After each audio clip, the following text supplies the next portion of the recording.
A paz do Senhor, meus irmãos, Deus abençoe a todos vocês. Novamente, regressando com vocês para mais uma live sobre a nossa EBD semanal, aqui diretamente do Central de Adoração da Família. Somos Assembleia de Deus, uma igreja que trabalha com a família. Meus filhos e meus netos terão a mesma fé que eu tenho e seguirão o Senhor até o dia da sua vinda, né? Esse é o nosso trato, em concordância, cuidando bem da nossa família. E vocês podem agora pelo YouTube, todos os domingos, participar de uma live pelas nossas, dos temas da nossa revista.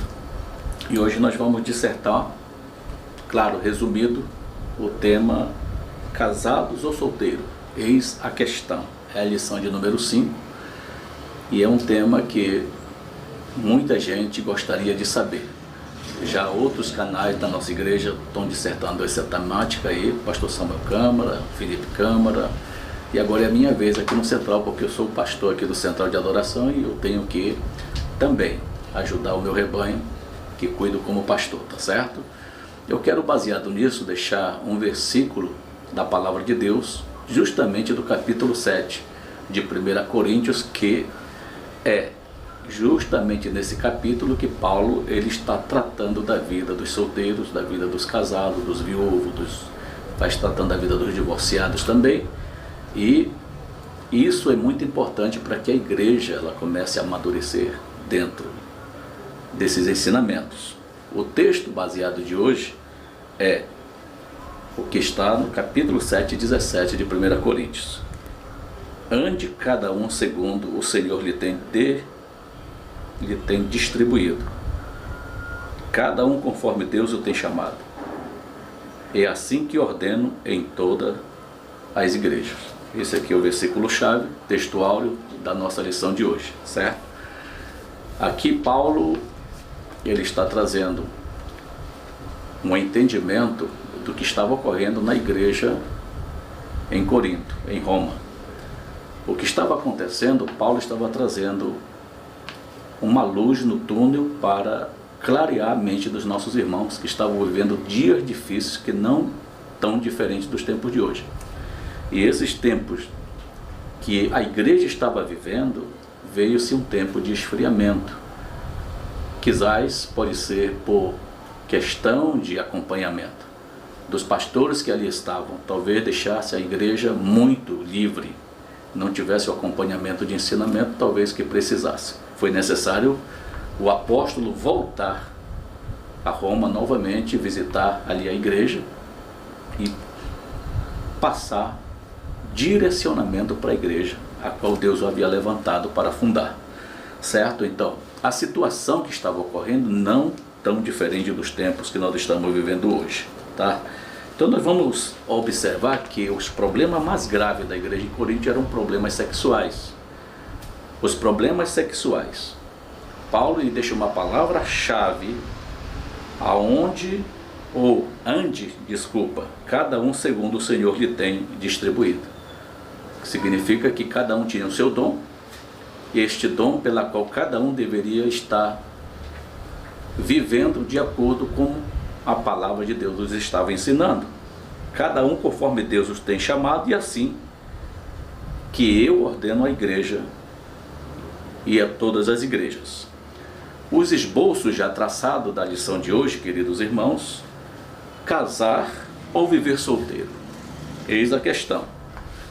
Todo o capítulo 7 de 1 Coríntios, até o versículo 17, é defendido pelo apóstolo Paulo coisas importantes que até hoje os teólogos não conseguem provar se Paulo tinha mulher, se era um casado e a mulher o abandonou depois da sua conversão, ou também Paulo era um viúvo, ou um homem que nunca casou, mas ele era um expert com relação a aconselhamento para casais, para a família, porque para ter um entendimento que Paulo ele repassa para a igreja, se dá a entender que Paulo entendia muito bem e ele era muito aprofundado na questão. Então, dentro desse esboço de hoje, casar ou viver solteiro, o versículo 1 é uma decisão a ser tomada.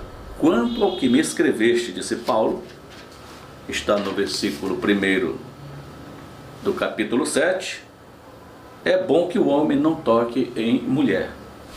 Quer dizer que Paulo, no seu ministério, ele estava vivendo um tempo de abstinência, o celibato, ele estava defendendo o celibato. Jesus, ele foi um célibe também. Pode-se entender que Jesus, ele viveu a sua vida e ministério de 33 anos na terra, e os 3 anos em foco quando Jesus se manifesta, Jesus, ele vivia esse ministério na sua vida. Ele tinha esse dom de um homem que não veio para casar e constituir família, mesmo nascendo dentro de uma família, até porque ele tinha uma missão na terra. E os homens que são célibes, geralmente são homens que foram de alguma forma tratados, eles mesmos se decidiram, essas pessoas de alguma forma fizeram votos para ser célibes, na verdade, por causa da obra do Senhor. E Paulo defende que não seria, de acordo com o que ele pensava e analisava, bom seria que o homem não tocasse em mulher. Porque não tocar em mulher não despertaria na vida deles como homem os desejos sexuais.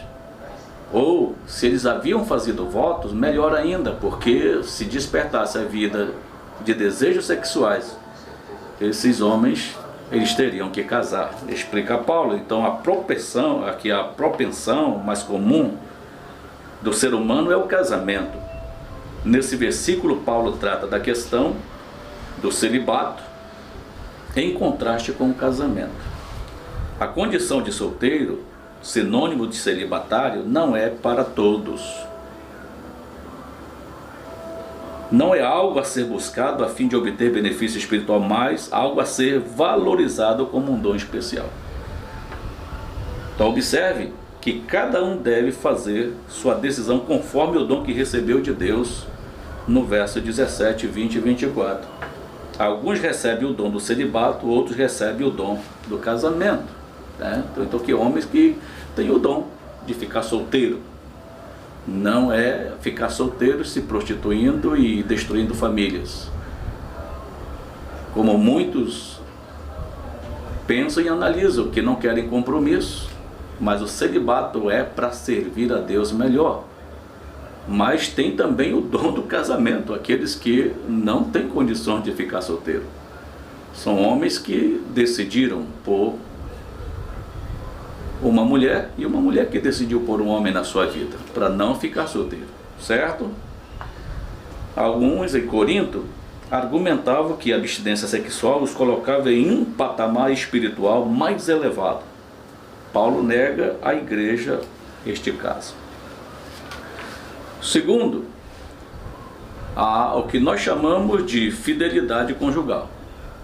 É importante ressaltar que a questão do casamento, ela vai trazer fidelidade um ao outro, mas por causa da impureza, cada um tem a sua própria esposa e cada um tem o seu próprio marido, no versículo de número 2, quer dizer que havia impureza na igreja de Corinto, que isso eu fico ressaltando que não é diferente dos tempos de hoje, irmãos. Então essa impureza era justamente pela falta de continência. A maioria dos homens, eles eram incontinentes. O que significa incontinência? Pessoas que não têm domínio próprio, não se dominam. Eu sempre tenho explicado que um homem não dominado ou uma mulher não dominada, ou que não se domine, que não tenha esse dom de se dominar, ela se torna uma fera perigosa na sociedade, certo? Ela vai destruir lares, vai destruir a filha dos outros, vai destruir o filho dos outros, vai destruir casamentos, porque ela é uma fera perigosa na sociedade. Quem defende isso desenfreadamente, ele é uma fera perigosa na sociedade. Até as nossas crianças correm risco, que é o caso da pedofilia.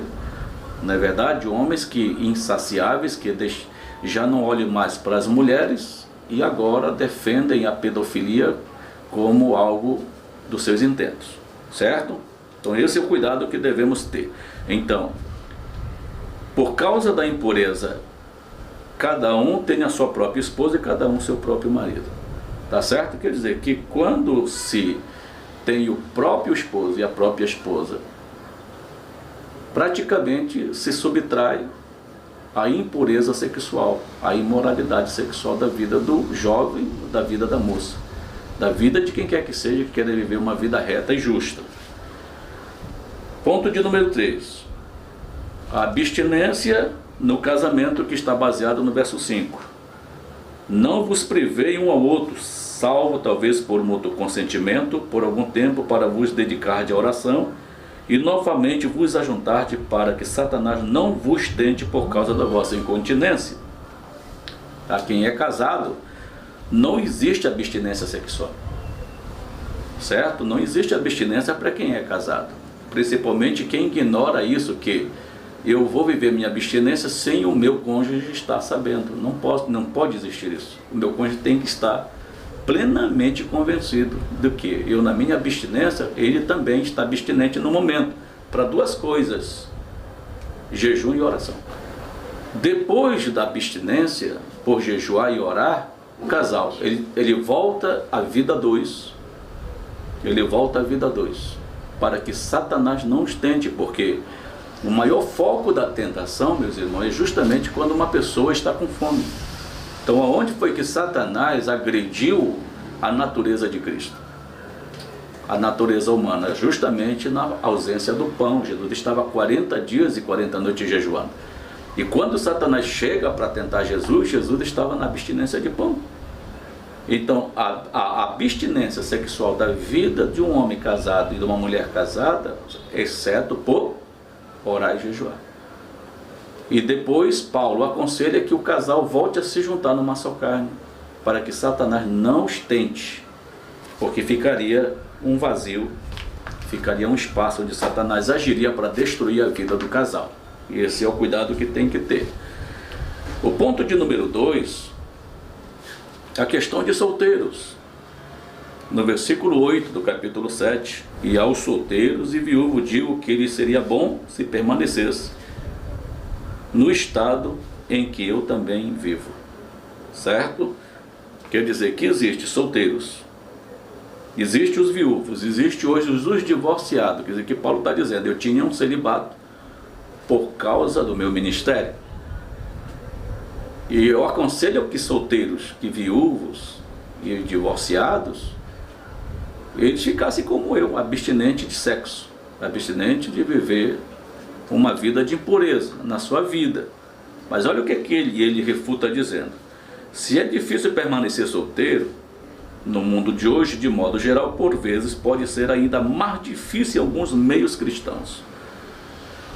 A forte ênfase sobre o casamento na maioria das igrejas evangélicas dá a impressão de que a condição de solteiro é indesejável e deve ser considerada uma infeliz situação temporária, que as pessoas dizem: eu não vou viver vida de solteiro, é muito difícil, é agonizante viver uma vida de solteiro.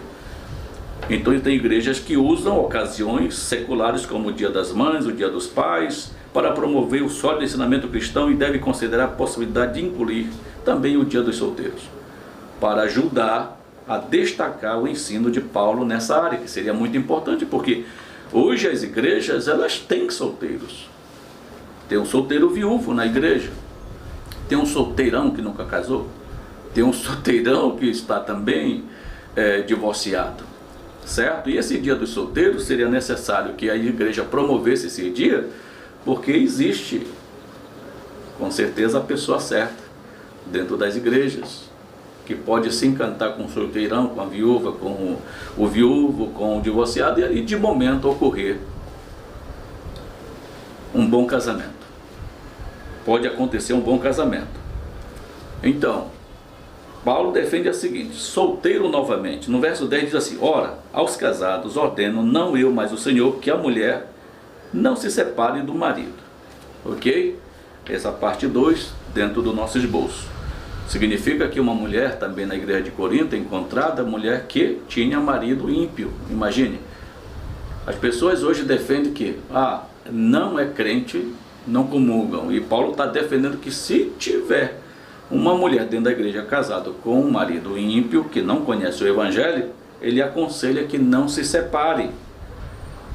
Ministérios para aqueles que já foram casados se concentram com frequência em ajudar os membros a lidar com a dor do divórcio, ou da perda de um dos cônjuges, visando prepará-los para a vida a sós ou para um novo relacionamento bem-sucedido. A exortação de Paulo quanto ao casamento ou ao recasamento, na verdade, isso aqui é infundado, em grande parte, na consciência de que a impureza sexual pode ser um tropeço para as pessoas, que é um tropeço para todo mundo, na verdade. De acordo com o apóstolo, solteiro que não lutam com esse desejo deve ser encorajado a ser alegres com o fato de que Deus lhe concedeu o dom de concentrar todas as suas energias para viver bem e servir a Cristo, que o solteiro ele tem que lidar com esse desejo na sua vida. Lidar significa ele tem que não só lidar, mas se superar e aproveitar e ser grato a Deus que ele vivendo esses desejos mesmo na sua vida, mas Deus o separou para que ele tenha tempo de sobra para servir a Deus. Isso é ótimo, louvado seja Deus, né? E encerro dizendo, Paulo diz, se porém ela vier a separar-se, que não se case, ou que reconcilie com seu marido, e que o marido não se aparte da sua mulher. Quer dizer que entre as intrigas e briguinhas de separação, a melhor é a reconciliação. Dentro dessa reconciliação, o marido não deve separar-se da sua mulher por qualquer questão. Quando Paulo defende qualquer questão dentro do casamento, pela uma comida que não está bem temperada, pela uma roupa que não foi lavada, pela casa que não foi limpa, é questão de divórcio. Alguns colocam que até a incompatibilidade está entendendo, de convivência por pretexto para o divórcio. Então, mesmo sendo uma pessoa que não conheça Deus, não há razões para se separar, desde que você, segundo o que Paulo explica e defende, você deve consagrar o seu marido a Deus, e o marido consagrar sua esposa ao Senhor, pela sua vida casta, pela sua vida com Deus, e eles vão ser santificados juntos. Amém? Deus vos abençoe grandemente. Um abraço do pastor Ocevol Lopes com mais essa live sobre a nossa EBD, casado ou solteiro, eis a questão. Deus abençoe.